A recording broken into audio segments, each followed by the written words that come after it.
As we roll into the new year, I want to take a moment to talk about something which is honestly long overdue.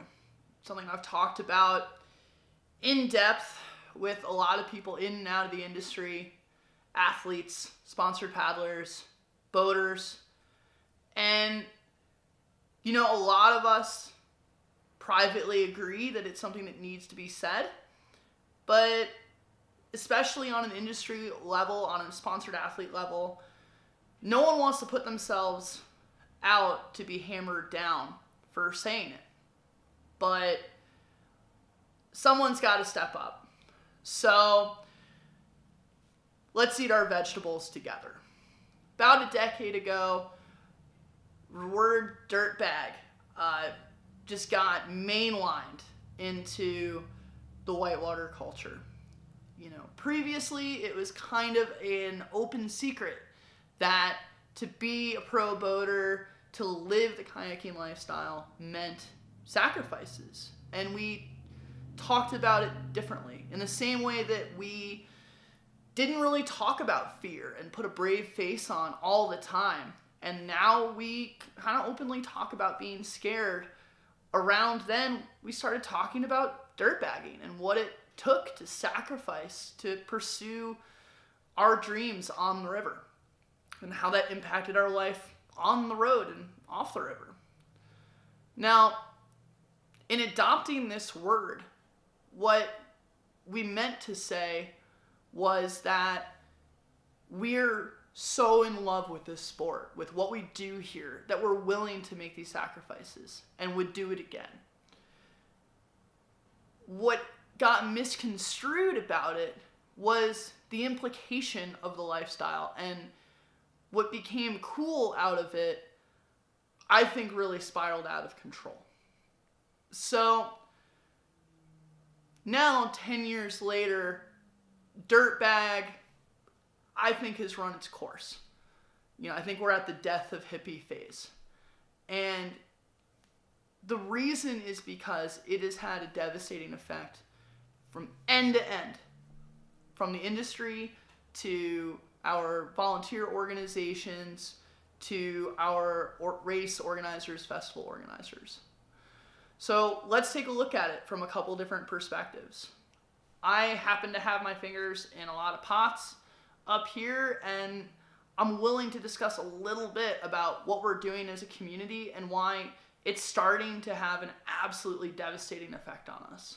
So, for starters, let's just look at it from a festival standpoint, because a lot of us go to festivals. Very often, it's only one or two people running a festival. They've been running it for a really long time. And the reality is, they do it without any help most of the time. Usually, they get a couple thank yous that weekend of. But then otherwise, people just go on about their lives while these guys are pouring their heart and soul in. And the reality of the situation is that when it's not fun for them anymore, they're not going to run the festival, right?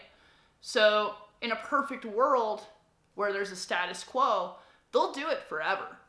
But when they're taken for granted, when they're disrespected, when they have to pick up other people's empty beer cans, and people are acting like dirtbags, you start to have a problem. And then how many years of that before they don't want to deal with it anymore, or they scale back?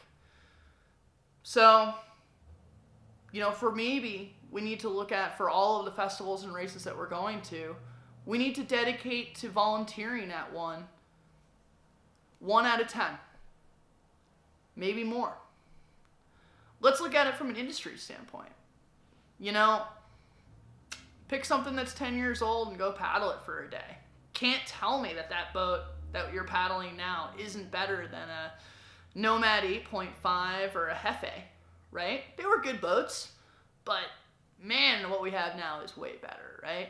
The outfitting is better, everything about it. Well, that took a designer, that took manufacturing expertise, new plastics, everything.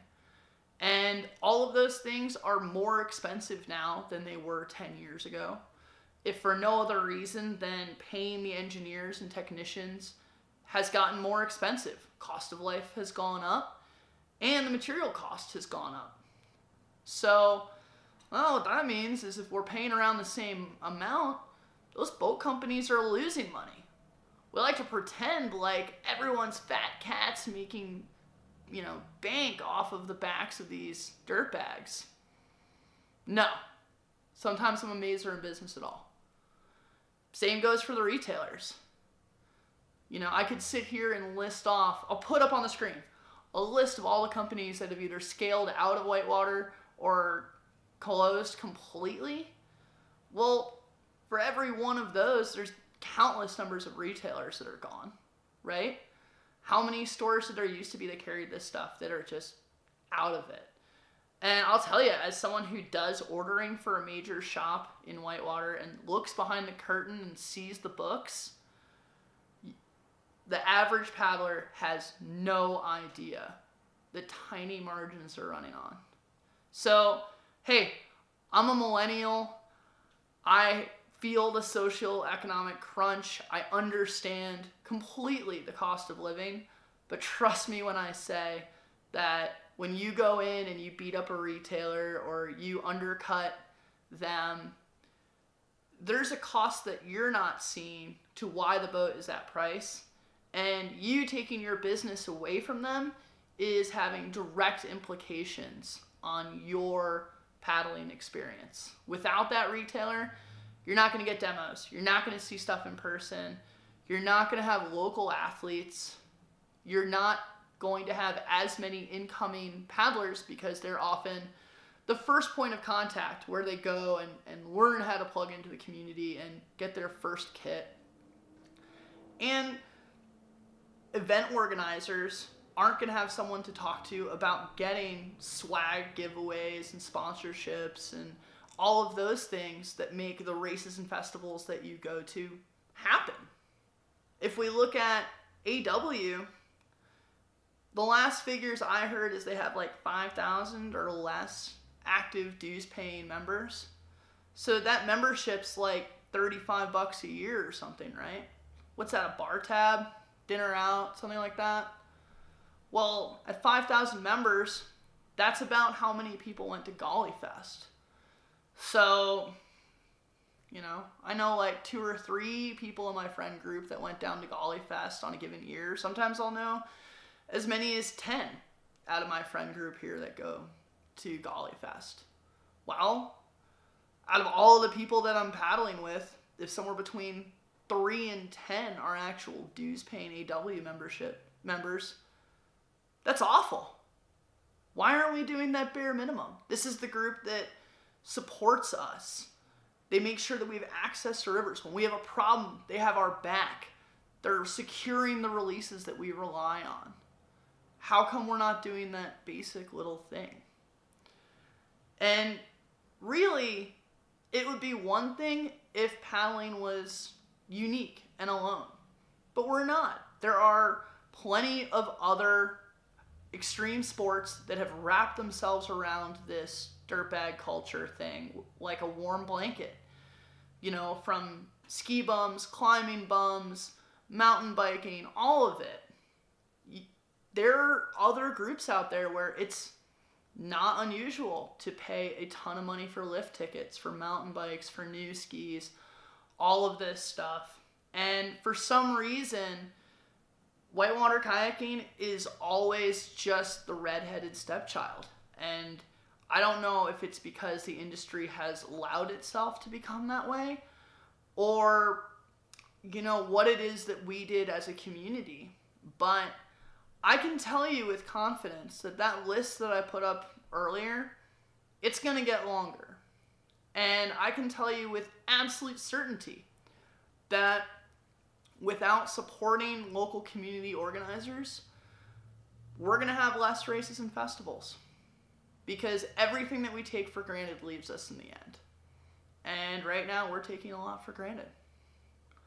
So, food for thought. Hate on me if you want. But sometimes you just got to eat your vegetables.